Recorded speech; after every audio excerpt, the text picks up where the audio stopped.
कितना भी छूता है ना, उबागरा जवाब देगा, उबागरा जवाब देगा।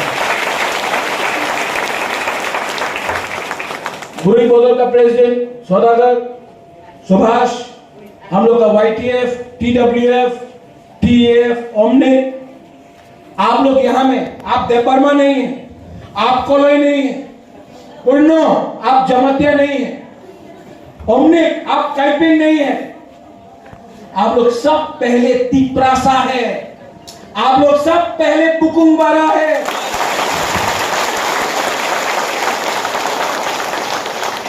पहले तिप्रासा बनो। तिप्रासा जिस दिन एक हो जाएगा ना, पूरा त्रिपुरा में चीनी हाथ चीनी शासन होगा, चीनी हाथ चीनी नायकल होगा। आज इसके लिए बुआ फाइट कर रहा है और आप लोग अकेला नहीं। मैं आप सबको बहुत प्यार करता हूं।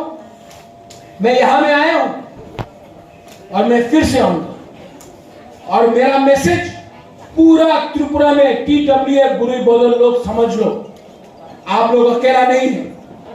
अब तिप्रासा का फाइट सिर्फ चला सेकला नहीं करेगा, मुमा बुरुई भी करेगा, क्योंकि जहां में बुरुई है, जहां में बुमा है, वही में दोफा स्ट्रांग होता है। जहां में बुरुई बुमा नहीं है, जहां में सिर्फ नेता लोग है, कुछ